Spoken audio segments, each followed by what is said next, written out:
ಎಲ್ಲಕ್ಕಿಂತ ಮಿಗಿಲಾಗಿ ಇವತ್ತು ರವಿಕುಮಾರ್ ಅವರು ಗುಲ್ಬರ್ಗಾಗೆ ಹೋಗಿದ್ದಾರೆ. ಗುಲ್ಬರ್ಗಾದಲ್ಲಿ ಇತ್ತೀಚೆಗೆ ನೀವು ನೋಡಿರ್ಬೋದ,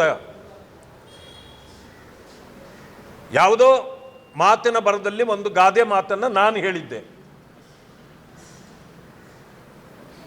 ಆನೆ ಹೋಗ್ತಿದ್ರೆ ನಾಯಿಗಳು ಬೋಳೋದು ಸಹಜ ಅಂತ ಬಂದು ಮಾತನ್ನು ಹೇಳಿದ್ದೆ.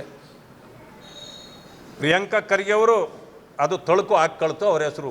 ಏನು ಎತ್ತಿ ಎತ್ತಿ ನನ್ನನ್ನು ನಾ ಎಂದಿದ್ದಾರೆ, ಅರೆ ನನ್ನನ್ನು ನೀವೆಷ್ಟು ಸಾರಿ ಏನೇನು ಅಂದಿದ್ದೀರಿ? ಚಡ್ಡಿ ಬರೋ ಗಿರಾಕಿ ಅಂದ್ರಿ.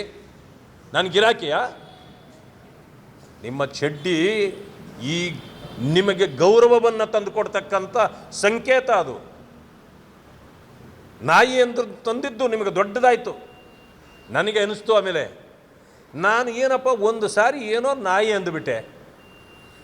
ನೀವು ಒಂದು ಸಾರಿ ಅಲ್ಲ, ಲಕ್ಷಾಂತರ ಸಾರಿ ಅನ್ಸ್ಕೊಳ್ತಾ ಇದ್ದೀರಿ. ಈಗ ದಿನ ಹೇಳ್ಕೊಂಡು ಸಹಸ್ರನಾಮ ಪಠನ ಅಂತ ಕೇಳಿದ್ವಿ ನಾವು. ಸಹಸ್ರನಾಮ ಪಠನ. ಈಗ ನೀವು ಲಕ್ಷಾಂತರ ಬಾರಿ ನಾಯಿ ಪಠಣ ಮಾಡಲಿಕ್ಕೆ ಪ್ರಾರಂಭ ಮಾಡಿ ನಿಮ್ಮನ್ನು ನೀವು ಬೀದಿಗಿಟ್ಕೊಳ್ತಾ ಇದ್ದೀರಿ. ನಾನು ನೋಡಿದೆ ಮೊನ್ನೆ, ಸುಮಾರು ಕೋಟ್ಯಾಂತರ ರೂಪಾಯಿಗಳನ್ನು ಖರ್ಚು ಮಾಡಿ ಗಾಡಿಗಳ ವ್ಯವಸ್ಥೆ ಮಾಡಿ ಜನರಿಗೆ ಬೀದಿಗಳಲ್ಲಿ ನಾರಾಯಣ ಸ್ವಾಮಿ ನಾಯಿ ಅಂದುಬಿಟ್ಟಿದ್ದಾರೆ, ನಾರಾಯಣ ಸ್ವಾಮಿ ನಾರಿ ಅಂದುಬಿಟ್ಟಿದ್ದಾರೆ, ರವಿಕುಮಾರು ಪಾಕಿಸ್ತಾನದವರು ಅಂದುಬಿಟ್ಟಿದ್ದಾರೆ ಅಂಥೇಳಿ ಪ್ರಚಾರ ಮಾಡಿ ಮಾಡಿ ಮಾಡಿ ಇಡೀ ಜಿಲ್ಲೆಗೆ ಗಾಡಿಗಳನ್ನ ಕಳಿಸಿ ಊಟ ಕಳಿಸಿ ಎಲ್ಲ ಮಾಡಿದ್ರು. ಸೇರಿದ್ದೆಷ್ಟು? 1500 ಜನ.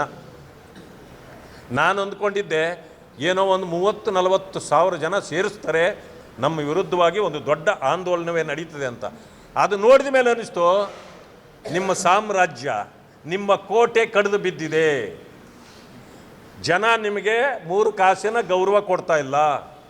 ನೀವು ಯಾರನ್ನ ಅಟ್ರಾಸಿಟಿ ಕೇಸ್ಗಳಾಕಿಸಿ, ಯಾರ ಮೇಲೆ ರೌಡಿ ಶೀಟರ್ ಓಪನ್ ಮಾಡಿಸಿ ಭಯಪಡಿಸಿ ಇಟ್ಟು ಕೊನೆಗೆ ನಿಮ್ಮ ಕಡೆಗೆ ಸೆಳ್ಕೊಂಡ್ರೋ, ಕೇವಲ ಅವರು ಭಯಕ್ಕಾಗಿ, ನಿಮ್ಮ ಮೇಲಿನ ಭಯಕ್ಕಾಗಿ ಒಂದಷ್ಟು ಜನ ಬಂದಿದ್ದರೆ ಹೊರತು ಮತ್ತೆ ಸಮುದಾಯನ ಒಡೆಯೋಕ್ಕಂತ ತಂತ್ರ ಮಾಡಿದ್ರಿ. ಇಡೀ ನಿಮ್ಮ ಸಮುದಾಯವೇ ನಿಮಗೆ ಒಬ್ಬರು ಕೂಡ ಸಪೋರ್ಟಿಗೆ ಬರಲಿಲ್ಲ.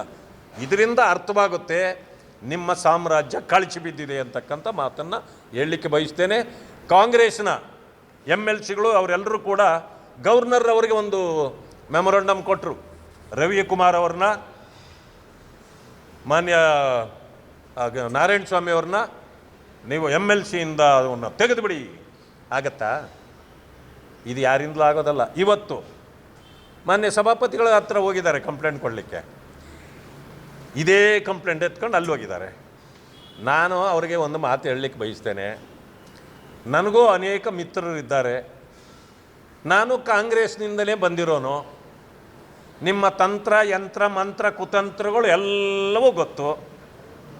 ನಿಮ್ಮಿಂದ ಏನೂ ಮಾಡಲಿಕ್ಕಾಗಲ್ಲ, ಯಾಕೆಂದರೆ ನಾವು ಕಾನೂನು ಬಾಹಿರವಾಗಿ ಏನೂ ಮಾಡೋದಿಲ್ಲ. ಆದರೆ ನಿಮ್ಮ ತಂತ್ರ ಮಂತ್ರ ಕುತಂತ್ರಗಳಿಗೆ ಉತ್ತರ ಕೊಡೋದು ನಮಗೂ ಚೆನ್ನಾಗಿ ಗೊತ್ತಿದೆ, ಕೊಡ್ತೇವೆ. ಆದರೆ ನೀವೇನು ಮಾಡ್ತೀರಿ? ಸಾಕಪ್ಪ ಈ ಸಹವಾಸ, ಈ ಪ್ರಿಯಾಂಕಂದು ಅಂತಿದ್ರಿ.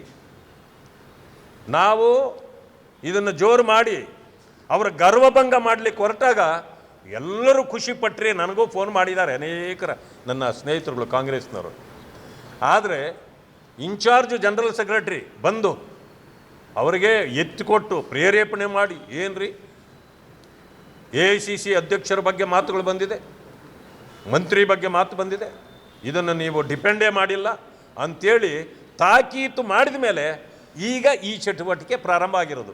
ಇಷ್ಟು ದಿವಸ ಒಂದು ಚಟುವಟಿಕೆನೂ ಇರಲಿಲ್ಲ. ಆದ್ದರಿಂದ ನಿಮ್ಮ ಕಾಂಗ್ರೆಸ್ಸಿನ ಬಣ್ಣ ಏನು ಅಂತಕ್ಕಂಥದ್ದು ಈಗ ಜನರ ಮುಂದೆ ಅನಾವರಣ ಆಗಿದೆ. ನೀವು ಈಗ ಬೆತ್ತಲಾಗಿದ್ದೀರಿ. ನಿಮಗೆ ಜನ ಸೊಪ್ಪಾಗ್ತಾ ಇಲ್ಲ ಅನ್ನೋದು ನಿಮಗೆ ಅರ್ಥ ಆಗಿದೆ. ಇದನ್ನು ಅರ್ಥ ಮಾಡಿಕೊಂಡು ಬದುಕೋದನ್ನು ಕಲಿಯಿರಿ.